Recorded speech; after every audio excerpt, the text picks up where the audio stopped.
শেষে ভাগ্য বদল হয়েছে তাদের, সর্বনাশ হয়েছে জাতি। আপনারা সবাই আমাদেরকে ভালোবেসে এখানে এসেছেন। এই ভালোবাসার প্রতিদান দেওয়ার কোন শক্তি আমার নাই, আপনাদের নাই। যার ভালোবাসা এখানে এসেছেন এই মহান প্রভুর দরবারে দোয়া করি আল্লাহ যেন আপনাদেরকে ভালোবাসেন। আমরা সবাই পরস্পরকে কেবলমাত্র আল্লাহর জন্য ভালোবাসি। মহান আল্লাহ সুসংবাদ দিয়ে বলছেন, যারা শুধু আমার জন্য পরস্পরকে ভালোবাসে তাদের সবাইকে আমি জান্নাতে ঢুকাবো। দোয়া করি আল্লাহ যেন জান্নাতে আমাদের একটা মিলন মেলার ব্যবস্থা করে দেন। আমাদের এই ভালোবাসা আল্লাহর জন্য, আল্লাহর দিনের জন্য, মানবতার জন্য, মানুষের জন্য।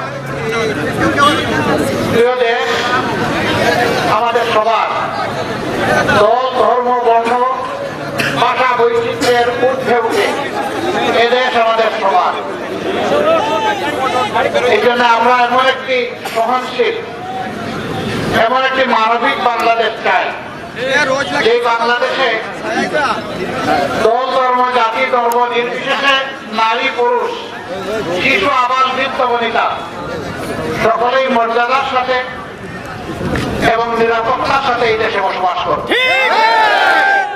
আমরা চাই একটি দুর্নীতিমুক্ত বাংলাদেশ, আমরা চাই একটি বৈষম্য মুক্ত বাংলাদেশ, আমরা চাই এমন একটি বাংলাদেশ যে বাংলাদেশের যুবকদের হাত হবে কর্মীর হাত। সঠিক প্যাড আর সঠিক তথ্য দিয়ে এসো সামলে নিব এক হয়ে মোনালিসা স্যানিটারি ন্যাপকিন। যুবকদের হাত হবে না বেকারের হাত।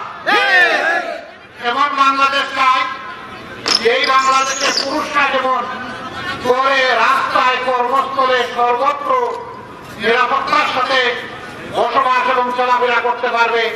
অনুরূপ ভাবে আমার মায়েরা, বোনেরা, মেয়েরাও তাদের নিজস্ব আবাসে, রাস্তায়, কর্মস্থলে সর্বত্র তারা ইজ্জত এবং নিরাপত্তা নিয়ে চলাফেরা করে। কোন জালেমের চোখ তাদের দিকে তুলে তাকানোর সাহস হবে না। আমরা এমন বাংলাদেশ চাই যে বাংলাদেশে কোনো চাঁদাবাজি আর হবে না, দখলদারি হবে না, মানুষের পর মানুষের কোন জুলুম বরদাস্ত করা হবে না। সকলকে মানবিক মর্যাদা দিতে হবে। একজন পরিচ্ছন্নতা কর্মী থেকে শুরু করে রাষ্ট্রপতি পর্যন্ত সবাই মানুষের মর্যাদা পাবে। আমরা কারো শিক্ষা কিংবা পেশা দেখবো না, আমরা দেখবো তিনি আল্লাহর সেরা সৃষ্টি, আশরাফুল মাখলুকাত। এইভাবে প্রত্যেকটি মানুষ অপর মানুষকে সম্মান করবে, ভালোবাসবে।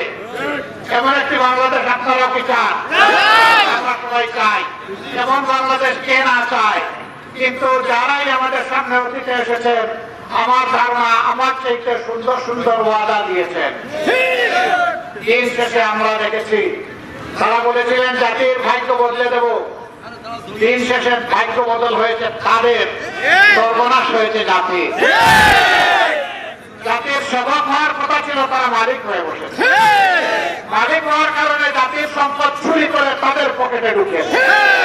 সেই সম্পদ আবার দেশে আগামী বিদেশে পাচার করেছে।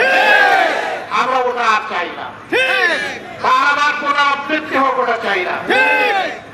যদি আমাদের সকলের চাওয়া এক হয় তাহলে আপনাদের ভালোবাসা আমরা চাই, আপনাদের দোয়া চাই, আপনাদের সমর্থন চাই, আপনাদেরকে পাশে চাই, আপনাদেরকে সাথে চাই। আপনারা কি আমাদের সঙ্গ দিতে রাজি আছেন?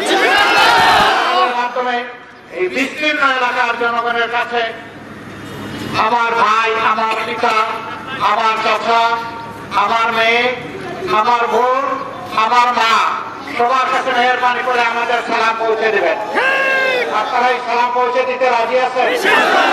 লোকেরা বলে আমাদের দিকে একটু টাকা, আমি একটা বুড়া মানুষ, তাকে কি হবে?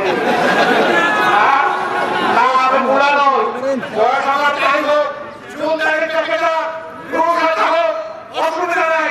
আলহামদুলিল্লাহ, আল্লাহ যেন আমার কলিজা যুবক রাখেন। যুবকদের হয়ে যুবকদের সাথে আমি যেন এই দেশবাসীর জন্য লড়াই করতে পারি, বন্ধুরা সঙ্গেও যেন লড়াই করতে পারে। ধন্যবাদ। আসসালামু আলাইকুম রহমতুল্লাহ।